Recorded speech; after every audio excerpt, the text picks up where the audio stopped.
Hello everyone. I hope you're having a pleasant day. My name is Michael Daniel. Today we're going to be learning about the collaborative strategic reading method, which is a method that's been developed to help with more difficult, longer passages of text. Hopefully you'll be able to apply it in your everyday use. So where do we use this method? The main use of this method is in the context of informational text. Informational text provides a more thought-out explanation of important topics.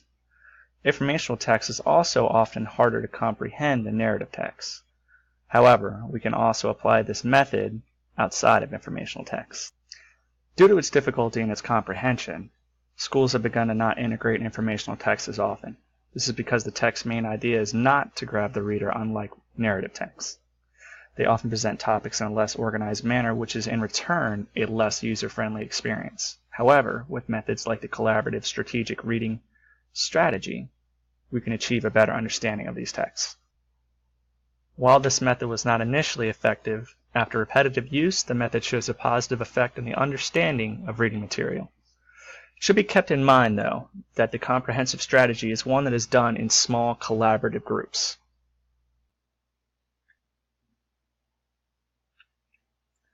So what is the strategy?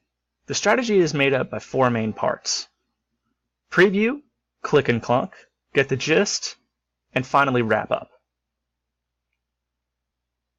So preview is activating prior knowledge and analyzing text structure before reading. Readers learn about the text, brainstorm on the topic, and make predictions about what they will learn. So basically, in an instance of reading a new text, you would look at the title and make an inference of what the text is going to be about. The second part is click and clunk, which is self-monitoring during reading. While you're reading the text, you'll be looking for words that stick out to you that you don't understand, while also looking for words that you do. Clicks are words or portions of the text that the reader is already familiar with, while clunks are words or concepts that the reader does not yet understand. The reader is encouraged to find the meaning of their clunks by reading around or within the word. Oftentimes we can figure out the meaning due to context words, analyzing prefixes, suffixes, or root words. Readers also have the opportunity to examine their clunks in a cooperative group at the end of the reading, grabbing knowledge from other students in which areas they may be more accustomed to. Get the gist. Finding the main idea during the reading.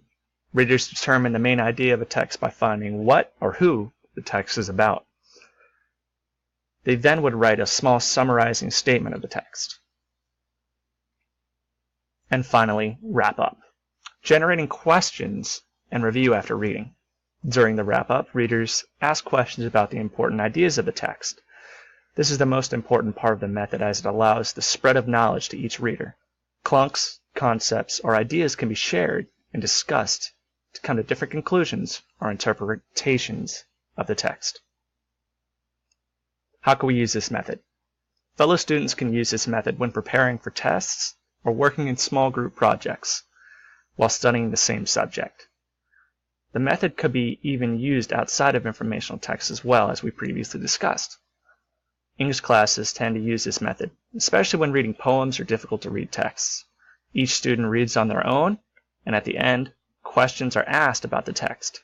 Interestingly, most students have different interpretations of the same words, and it usually transforms to tell a different story. I even provided an example. In English class, we read My Papa's Waltz by Theodore Rothke, in which we use the same exact method that I will also show you on the next slide. The whiskey on your breath could make a small boy dizzy, but I hung on like death.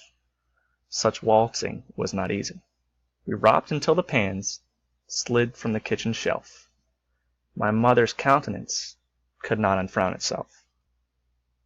The hand that held my wrist was battered on one knuckle. At every step you missed, my right ear scraped a buckle.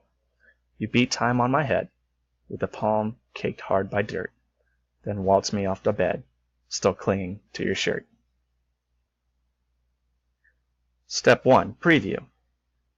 I can make an inference that the poem is about a dance with the author's father by the title alone, My Papa's Waltz. Click and clunk. While reading, I wanted to know the direct meaning of romped, so I kept it in mind for the wrap-up part. Get the gist? To me, the poem was about a father and the author dancing, having fun. However, the mother held a distaste for the father and his drinking habits, while the kid just enjoyed the presence of their father. Wrap-up. I was able to ask what the word romped meant, which is to play energetically when in the context of a child. I was also able to see different gists other readers had. For example, one reader thought that the poem was about a father that is stumbling around with his drunkenness and causing destruction to the house and harming the author.